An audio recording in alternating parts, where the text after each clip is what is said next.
as mentioned before, once a week I want to show some endgame books or studies, because I believe it's interesting that we try to also include those type of books.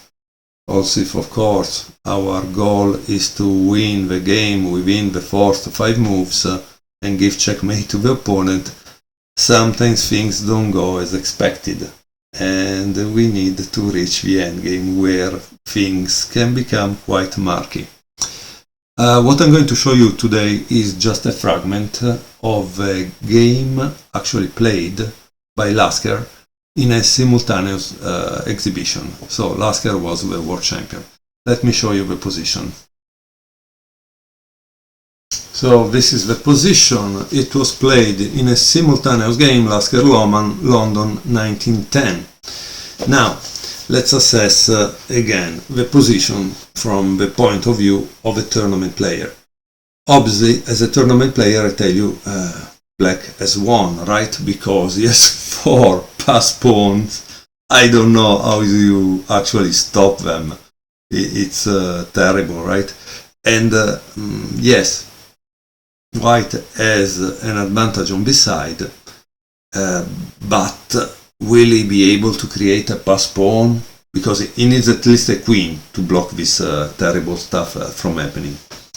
Now, with that said, here there is a tactical resource that is amazing.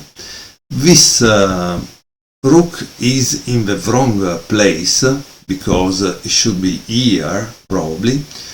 And so white can try to exploit this unique situation.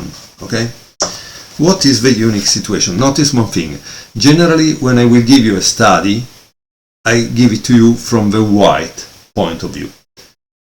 Why? Because in studies it's always white that draws or win and moves forth generally. Okay? That's their kind of standard regulation, stipulation for studies.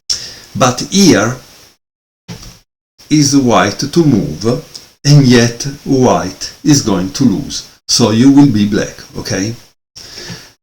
What do you think white would play in this position? That's what you should ask yourself as black. And that's very important, because this is the first move by white. Boom! Can you imagine? He just sacked the rook, and here there are 4 pawns, right? So this is crazy. King takes f8, but now comes the surprise. Oops! And this is here. If he goes here, that becomes a queen, right? It's not enough. And then the queen will fill you up of checks till death. And also when every time the checks will also get something, up to the moment he has taken everything, right? So that's the problem. And the king now cannot stop that to promote, right? So what do you do? You give a check, right? Check. King f2, check. King g3, check. And now white has thought to have a kind of that he won, no? Because he plays this. You play this, check, and white says, who cares, right? Who cares? I have promoted. Ding! What do you do now?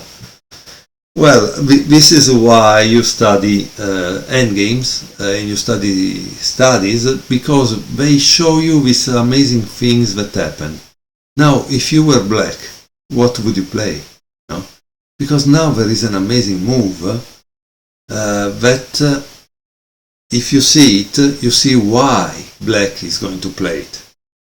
You obviously think, yes, I'm playing this, but why am I playing this? What's going on? Because that move right there is stopping the h-pawn from promoting, right? But you say, why takes, so who cares? Yeah, but wait a minute. Oops! You understood? Oops! And oops, and now tell me how you're going to stop 4 pawns there. So that's from chapter 3, preventing pawn promotion.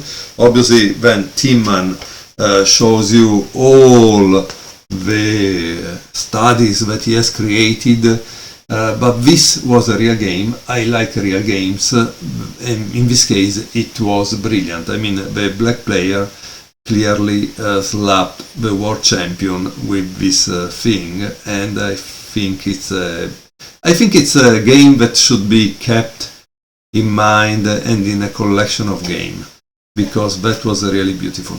Thank you very much for watching.